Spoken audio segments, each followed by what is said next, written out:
Binasag ang katahimikan. Dating Senator Ping Lacson bumuelta na.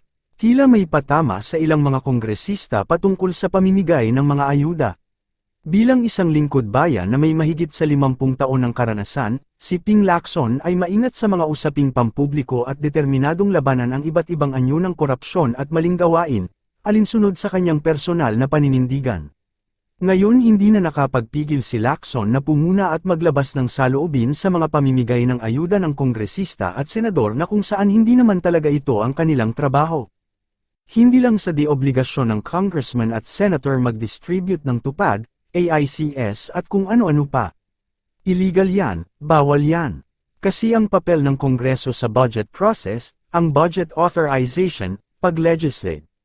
Hindi pwede mag-implement. Saad nito, mga ahensya lang tulad ng DSWD ang may mandato para magbigay ng ayuda, hindi mga senador o kongresista, dagdag pa nito. Ang papel ng Kongreso ay mag-legislate, hindi magmudmod ng ayuda. Kaya nagkakaloko-loko at dumarami ang nakakaltas sa budget. Nakaka-encourage kasing corruption. Pera kasi yan. Iwan na natin sa DSWD ang implementation ng ayuda para sa mga kababayan nating kapos, ayon sa dating senador. Ibinahagi din ni Lacson ang isang larawan na nagpapahayag na nagsasabing, ang ayudang natanggap mo galing sa pera ng tao, hindi sa politiko. Samantala, VP Sara nagsalita na, ukol sa mainit na isyu ng China at ng West Philippine Sea. Pag-uusapan po natin, ito po, no, finally, nagsalita na po si Vice President Sara Duterte sa West Philippine Sea. Siguro naman, mananahimik na yung mga nagsasabi at naghihintay, no? Kasi finally nagsalita na po si VP Sara. At ito po ay kumbaga pinakamaganda po na nasabi ng ito dapat yung sinasabi ng isang opisyal, no? Na wala namang kinalaman sa West Philippine Sea. Magaling talaga to si VP Sara Duterte. Karapat dapat talaga to na maging presidente ng Pilipinas balang araw. Para alam ko po na marami pong nananawagan, no? Magsalita ka na. Dahil mukhang inaasahan nila pag nagsalita si Sara Duterte, malulutas yung suliranin dyan sa West Philippine Sea. Kaya hinihikayat nila. Ngayon po, nagsalita na. Ito po ay balita ng Rappler. Sabi po ng Rappler, Vice President Sara Duterte responds to reporters. Ito, 31 minutes ago. Ibig sabihin, mainit-init pa to. Vice President Sara Duterte responds to reporters asking about China's continued harassment of Philippine vessels in West Philippine Sea during an ambush interview on ng mga reporter, ambush interview.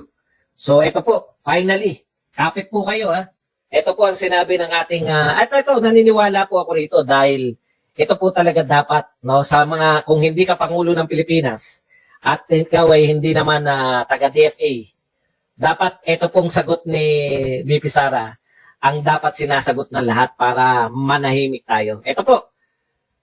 Finally. Sabik na ba kayo? On China's continued harassment in West Philippine Sea. Ito po ang sagot ni VP Sara Duterte. No comment. Asar na. Asar na naman. No comment. Pero meron po siyang paliwanag. Yan Yan I think comprehensive na yung statement ni Congressman Paulo Duterte about me and the West Philippine Sea. Ayan, no comment dahil yung pong sagot sa inyo ni Congressman Paulo Duterte ay sapat na pagpapaliwanag sa aking posisyon. Sa aking posisyon dito po sa West Philippine Sea. Para po sa review, pinakita rin po ng Rappler kung ano ba yung sinabi ni Pulong Duterte. Ito po yun. It is not the job of the Vice President or the Secretary of the Department of Education to demonize China or any country for that matter. No? Yan po talaga. So, napakasimple lang po. No? Hindi po yan trabaho ng Vice President or ng Secretary of Education. Bakit po kinakailangang makisawsaw? Di po ba? Bibigyan ko po kayo ng mga halimbawa na sumasawsaw dyan. Ilan na po ba? Ang dami na pong nasabi dyan ni Hontiveros. Wala na nga tayo matandaan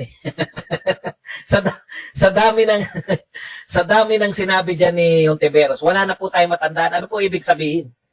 Wala pong silbi, no? Kahit sino po magsalita, iisa lang po ang dapat na meron tayong boses. Yun po yung Pangulo ng Pilipinas. Kung ano po yung Pangulo na sinasabi na, hindi po yan nakasalalay sa paramihan ng boses, hindi po.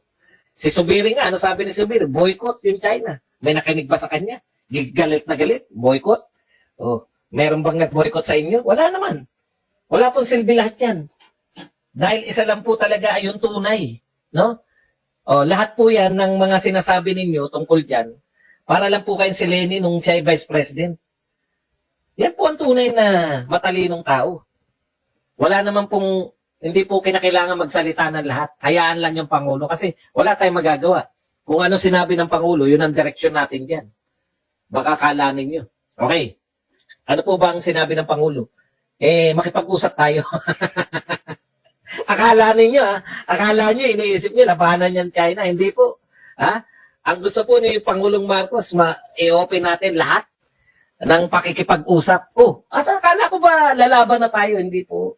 Makikipag-usap po tayo. Yan po ang sinabi ni Pangulong Marcos.